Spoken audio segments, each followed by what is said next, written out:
এই ঘটনাটি শোনার পরে আমার কলিজা কেঁপে উঠল, আমার গা শিহরে উঠল। বাস্তব ঘটনা আপনাদের সামনে বলছি। এক যুবক তার স্ত্রীর কবরের মধ্যে মোবাইল ফোন রেখে দিল। অতঃপর কি হলো আপনারা শুনলে অবাক হয়ে যাবেন। ঘটনাটি ঘটল পাকিস্তানে। যেই যুবকের সাথে ঘটনাটি ঘটল সে যুবকের নাম হলো আদিল। পাকিস্তানের গোয়েন্দা বাহিনী এক সপ্তাহ পর্যন্ত তল্লাশি দিয়ে এই যুবক তাদের কাছে এই লোহমর্ষক এই ঘটনাটি বর্ণনা করলেন এবং সারা বিশ্ব ছড়িয়ে পড়ল। এই যুবক বিয়ে করলেন। বিয়ে করার পরে তার 20 দিনের সংসারে কি ঘটল আপনারা শুনলে অবাক হয়ে যাবেন। এই যুবকটি তার স্ত্রীকে খুব মহাব্বত করত, ভালোবাসত। স্ত্রীর সাথে তার এই 20 দিনে একটা মধুর সম্পর্ক হয়ে গেল। কিন্তু যদিও মধুর সম্পর্ক হলো, কিন্তু স্ত্রীর সাথে তার এই 20 দিনের মধ্যে একদিনও কিন্তু তার সহবাস করা হয়নি। স্ত্রীর সাথে তার মেলামেশা হয়নি। যখন স্ত্রীর সাথে রাতের বেলা মেলামেশা করার জন্য যেতেন, স্ত্রী এত লাজুক ছিলেন, স্ত্রী অন্যদিকে ঘুরে যেতেন এবং স্বামী এ বিষয়ে কোনো রাগ গুসা করতেন না। 20 দিন যাওয়ার পরে যখন যুবক চলে গেলেন কাজের জন্যে, চাকরির মধ্যে যখন চলে গেলেন, চাকরিতে যাওয়ার পরে হঠাৎ খবর আসলো এই যুবকের স্ত্রী মারা গেল, ইন্তেকাল করলো। কারণ মৃত্যু তো সবারই হবে একদিন, আমার আপনাদের সকলেরই কিন্তু মৃত্যুর স্বাদ গ্রহণ করতে হবে। আমরা যাই করি না কেন, যখন মৃত্যুর সংবাদ যখন শুনি সেটাকে আমরা বিশ্বাস করে নেই। কারণ আল্লাহ তাআলা কোরআনে বলছেন, কুল্লু নাফসিন যায়িকাতুল মাউত, প্রত্যেকটা প্রাণীকেই মৃত্যুর স্বাদ গ্রহণ করতে হবে। এই যুবক আদিল 20 দিন এই তার ছোট্ট সংসার, এই 20 দিনের সংসারে সে যখন কাজে গেল, এই স্ত্রীর মৃত্যুর খবর শুনে তার মাথার মধ্যে যেন আসমান ভেঙে পড়ল। সে খুব কষ্ট পেলেন, কাঁদতে কাঁদতে বাড়িতে চলে আসলেন। আমার স্ত্রীকে এত মহাব্বত করতাম, ভালোবাসতাম, যখন যা চাইতো আমি আমার স্ত্রীকে দিতাম। আমার স্ত্রীর জন্য সর্বোচ্চ আমি ভালোবাসা, সর্বোচ্চ আমার স্ত্রীর প্রতি শ্রদ্ধা ভালোবাসা ছিল। যুবক যখন বাড়িতে আসলেন, আসার পরে তখন তিনি যেই সময় তার স্ত্রী মারা গেল, ওই স্ত্রী তার শ্বশুর বাড়িতে ছিল। দেখলেন যে কাপড় দিয়ে ঢাকা, সকলে গোসল করানোর জন্য তৈরি করা হলো, গোসল করানো হলো, কাফন দাফন করা হলো। কাফন দাফন করার পরে স্ত্রীকে যেই জায়গায় কবর দেওয়া হবে কবরস্থানে নেওয়া হলো। কবরস্থানে নামানোর জন্য স্বামী তার স্ত্রীকে কোলে নিয়ে এই কবরের মধ্যে নামালেন। কবরের মধ্যে নামানোর পরে এবার তাড়াহুড়া করে মানুষগুলা তার এই স্ত্রীর তার যে ভাই আছে, শ্বশুর আছে, সবাই মিলে তাকে তাড়াতাড়ি দাফনের কাজ শেষ করলেন। দাফনের কাজ শেষ করার পরে সে তো কান্না করতেছে, স্বামী 20 দিনের সংসার, কিন্তু তার চোখ দ্বারা অঝর দ্বারা পানি পড়তেছে। সে কান্না করতেছে, স্ত্রীর সাথে এই 20 দিনের কাটানো সংসার স্মৃতিগুলা চোখের সামনে ভেসে আসছে। কবরের মধ্যে নামানো হলো, দাফনের কাজ শেষ করা হলো। দাফনের কাজ শেষ করার পরে তখন দাফনের কাজ শেষ করার পরে আমরা তো মুসলিম, আমরা যা করে থাকি তা হলো আমরা আমাদের যেই মারা যাক, মা বাবা বলেন, স্ত্রী বলেন, আমরা কবর দেওয়ার পরে তাদের জন্য দোয়া করি। সবাই আমরা তাদের জন্য দোয়া করি। আর দোয়া করা এটা রাসূল করিম সাল্লাল্লাহু আলাইহি ওয়াসাল্লামের একটা নির্দেশ যে তোমরা কবর দেওয়ার পরে তাদের জন্য, মাইয়াতের জন্য তোমরা দোয়া করো। ওই যুবক দাফনের কাজ শেষ করার পরে একজন মানুষ তাড়াহুড়ো করে বলল তার জন্য কোনো দোয়া টোয়া করা যাবে না, সকলে তাড়াহুড়ো করে এখান থেকে চলে যান, বিকেল ঘনিয়ে আসছে। সবাই তাড়াহুড়ো করে এখান থেকে চলে গেলেন। এবার স্বামীকে ধমক দিলেন, তোমার স্ত্রীকে অত্যাচার নির্যাতন করতে করতে তো মেরে ফেললে, এখন স্ত্রীর জন্য কান্নাকাটি না করে জায়গা ছেড়ে দাও, বাড়িতে চলে যাও, বাড়িতে গিয়ে নতুন বিবাহ করো, নতুন সংসার করো। কিন্তু সে তো তার স্ত্রীকে কতটা মহাব্বত করত, ভালোবাসত, এটা অন্য কাউকে বোঝানো সম্ভব না।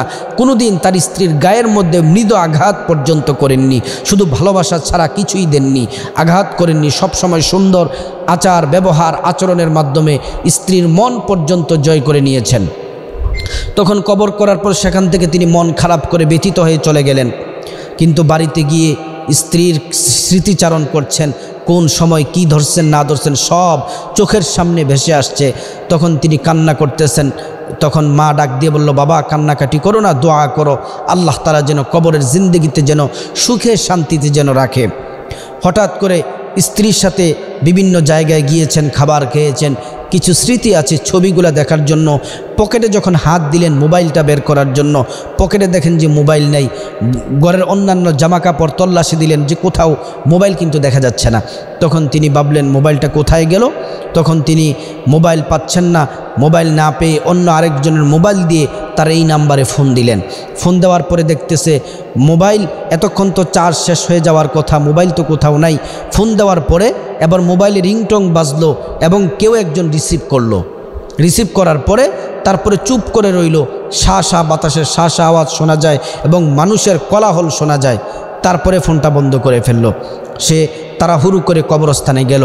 কবরস্থানে যাওয়ার পরে এবার কবর যে পাহারা দেয়, কবর যারা করে, এই কবর পাহারা দেওয়ার একজন বৃদ্ধ মানুষ ছিলেন। ওই মানুষ বলতেছে তুমি এখানে কি করো? বলতেছে আমি আমার মোবাইলটা নেওয়ার জন্য এখানে এসেছি। আমার এই কবরস্থানের মধ্যে আমার মোবাইলটা পড়ে গেছে, আমি মোবাইলটা এখান থেকে তুলতে হবে। তখন বলল না না, আল্লাহর বিধান, কবর দেওয়ার পরে এটা হচ্ছে আলমে বরজখের জিন্দেগি, কিন্তু সেখানে কবর থেকে তুমি মোবাইল আনতে পারবা না, তুমি বাসার মধ্যে চলে যাও। কিন্তু সে ভাবতেছে না, মোবাইলে ফোন রিসিভ করা হলো এবং মানুষের কথা পর্যন্ত শুনতে পাইলাম, এটা তো একটা অবাক করা একটি ঘটনা। তখন এই যুবক এই কবর পাহারাদারের সাথে কথা বললে তখন তিনি বাড়িতে চলে গেলেন। তিনি বাড়িতে গিয়ে কোথাও কোনোভাবেই তার মনটাকে তিনি বোঝাতে পারলেন না। রাতের বেলা আবার চলে আসলেন। আসার পরে বলতেছে না, আমার কবর খনন করতেই হবে। তখন ওই কবর পাহারাদার মুরব্বী বলতেছে তুমি যদি কবর খনন করো তাহলে তোমার শ্বশুরবাড়ির লোকজন আমাকে মেরে ফেলবে এবং তোমারও বড় ক্ষতি হবে। তখন যুবকটি রাগারাগি করলেন, রাগারাগি করে বললেন না, যে কোনো মূল্যে আমি এখানে খনন করব। যুবক কবর খনন করলেন। কবর খনন করার পরে হঠাৎ এমন একটি দৃশ্য দেখলেন, তার শরীর কেঁপে উঠল, পশমগুলা দাঁড়িয়ে গেল। দেখেন যে এইখানে তার স্ত্রীর লাশও নাই, মোবাইল পর্যন্ত নাই। তখন তিনি বললেন লাশ কোথায় গেল, মোবাইল কোথায় গেল? এখান থেকে কবরের মাটিগুলো আবার চাপা দেওয়ার পরে শ্বশুরবাড়িতে গেলেন। শ্বশুরবাড়িতে গিয়ে বললেন যে আমি আমার স্ত্রীর এই ঘটনাগুলো বর্ণনা করার পরে তিনারা বললেন তুমি এত বড় জঘন্য কাজ করলা, তোমার অত্যাচারে তোমার স্ত্রী মারা গেল, আবার কবর খনন করো, তুমি লাশ চুরি করেছে এমন অপবাদ পর্যন্ত তাকে দেওয়া হলো। তিনি বললেন না, ওইখান থেকে তাড়াহুড়ো করে বের হয়ে চলে আসলেন। বের হয়ে চলে আসার পরে পাশে মসজিদে গেলেন। মসজিদে যাওয়ার পরে তিনি 2 রাকাত নামাজ পড়লেন, আল্লাহর কাছে সাহায্য চাইলেন। নামাজ পড়ার পরে এবার মসজিদের যে মুয়াজ্জিন সাহেব আছেন, মুয়াজ্জিন সাহেব আসলেন, এসে বললেন আপনি কান্নাকাটি করেন কেন? তখন তিনি সব কিছু বর্ণনা করলেন। তখন মুয়াজ্জিন সাহেব বললেন আপনাকে আমি কিছু কথা বলবো, আপনার শ্বশুরবাড়ির লোকজন যেন না জানে, কারণ আপনার শ্বশুরবাড়ির লোকজন খুব ভয়ঙ্কর। তারা যদি জানে এই ব্যাপারে আমি আপনাকে কিছু বলছি তাহলে আমাকে তারা মেরে ফেলবে, আমাকে পর্যন্ত তারা মেরে ফেলবে, তারা আমাকে দুনিয়ার মধ্যে রাখবে না, মেরে ফেলবে। তো বলতেছে ঠিক আছে, আমরা কোনো কিছুই আপনার ব্যাপারে বলবো না, আপনি বলুন। বলতেছে আপনার স্ত্রীর সাথে আপনার একজনের সাথে সম্পর্ক আছে, আপনি এমন একটা জায়গার মধ্যে যান, ওই যুবকটি একটি জায়গায় একটি বস্তি এলাকার মধ্যে থাকে, ওই এলাকার মধ্যে আপনি অমুক জায়গার মধ্যে অমুক ঘরের মধ্যে যাবেন, গেলে আপনার সব প্রশ্নের উত্তর আপনি পেয়ে যাবেন। এবার তল্লাশি দিয়ে দিয়ে তিনি কয়েক ঘন্টার মধ্যে সেখানে পৌঁছে গেলেন। সেখানে পৌঁছে গিয়ে তখন ওই যুবকটি, যেই যুবকের সন্ধানে গিয়েছে, যুবকটি হলো যে স্ত্রী মারা গেছে তার খালাতো ভাই। এবার দেখতেছে ঘরের মধ্যে পাশে জুয়া খেলার জন্য তার খালাতো ভাই চলে গেল। খালাতো ভাই চলে যাওয়ার পরে এবার তিনি সরাসরি তার বাসার মধ্যে গিয়ে দরজা গিয়ে নক করলেন। দরজা যখন খুলে ফেলা হলো, দরজা খুলে ফেলার পরে তিনি আশ্চর্য দৃশ্য দেখলেন। যে স্ত্রীকে নিজের হাতে দাফন করলেন, যে স্ত্রীকে নিজের হাতে কবরে নামালেন, দাফন করলেন, ওই স্ত্রী দরজার সামনে দাঁড়ানো। তখন তিনি এই স্ত্রী যখন স্বামীকে সরাসরি দেখলো, দেখার পর হতভম্ব হয়ে গেল।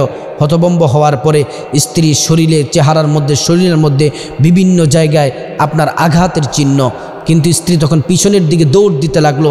স্বামী এমনভাবে হাত চেপে ধরলো, স্ত্রী আর সেখান থেকে চলে যেতে পারলো না। স্ত্রীর চুড়ি আপনার ভেঙে গেল, হাত পর্যন্ত কেটে গেল।